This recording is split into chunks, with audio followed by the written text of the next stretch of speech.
Welcome back, guys. It's first kind of a decent day we've had here in the middle of winter, at least at the time of making this video.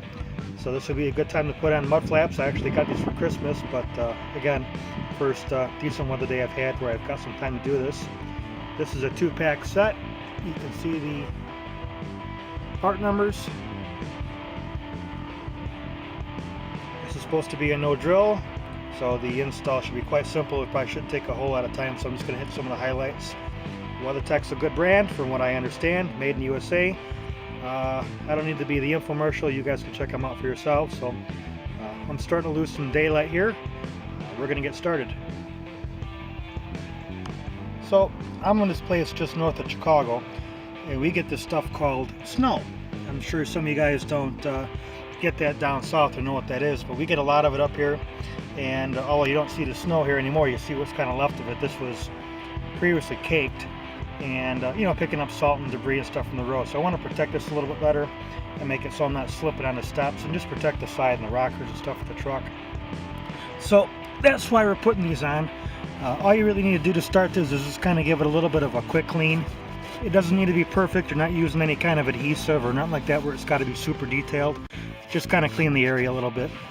And there's 4, and I'm hoping the camera's picking it up, there's 4 of these screws, and you're going to need a hex. I think I'm using a T15, and we're just going to get in there and take that out with a ratchet. So these come out pretty easy. You could probably turn the tire a little bit if you want to get in here a little better with maybe a screwdriver. I'm just using my ratchet.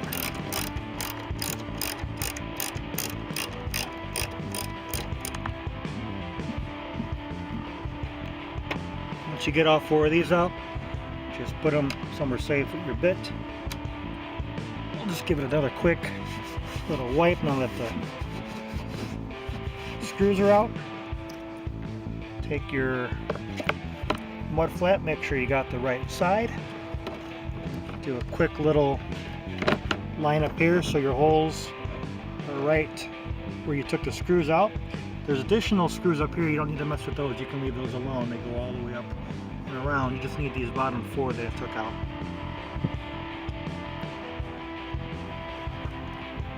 Put these in here where you took them out and just kind of get them started.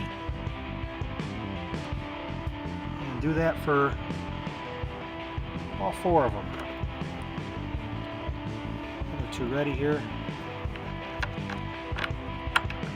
Come back in with your T15 bit.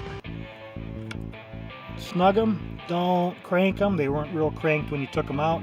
Therefore, you don't want them real cranked when you put them back in. You don't want to break anything.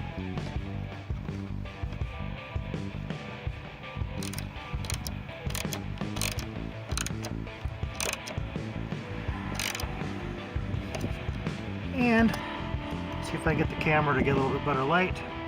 There we go. All 4 are in. I'm not going anywhere. Just seem to repeat the same steps on the other side. Okay, all 4 are snugged up on the driver's side. We just got done with the passenger side. Same 4. Not going anywhere.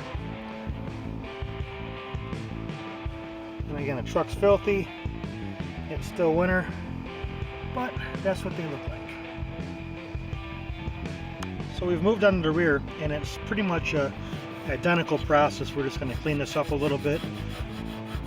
Again, doesn't need to be perfect. There's no adhesive like you saw in the front, just to make a nice clean fit, that's all. And there is only two screws, one here and one here, where the front had four. This flap, hopefully you can hear me over the wind, has two spots here and a compression clip that we'll get to in just a moment.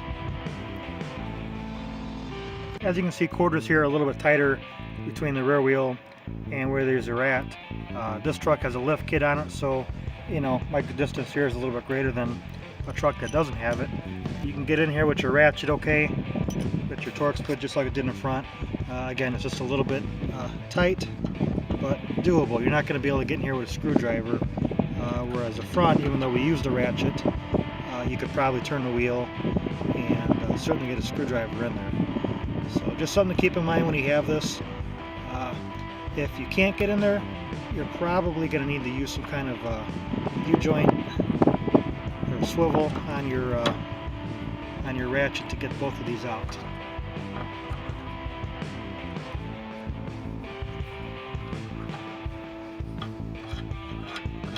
I've already got these started. I'm just using the Torx bit to just kind of get the last couple of revolutions out. There you go.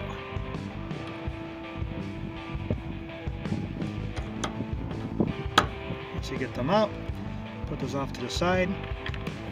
Same type of thing. We're going to get this, do a quick little test fit. Looks like we've got the right side. Before we get that on there, what we need to do is there's an Allen fitting here. And what this does is it turns this plate here. And what this plate's going to do is when this is in the fitted position here, this plate is going to lock in here and create a third point to attach to the truck without having to drill a hole. Okay, so once you get those two in there and tighten up, it should look like that. So make sure that this little slider has moved back to the lock position, and it keeps this plate from moving. If you can move this plate out, then you don't have this locked correctly. Again, this little latch back here is going to fold down and lock behind this. And then I can't tell you what size Allen key this is, but hopefully you have an assortment. And just get it snug. You don't want to pinch the metal. Just get it so it's not going anywhere and it's real secure. So I'm continuing to lose daylight and it's black on black, but you guys can get a quick look on my dirty truck what the mud flaps will look like and what I'm looking to hopefully avoid getting caked on my steps here in the future. I think WeatherTech's delivered on the product. No drilling was needed. You can do it quick with a ratchet set, a T15 Torx bit, and an Allen wrench. If it wasn't for me filming this on camera, I probably could have had this done in about 15 minutes, so it was quick and easy. There you guys go. That's how quick and easy it is to put mud flaps on your Silverado. Catch you next time.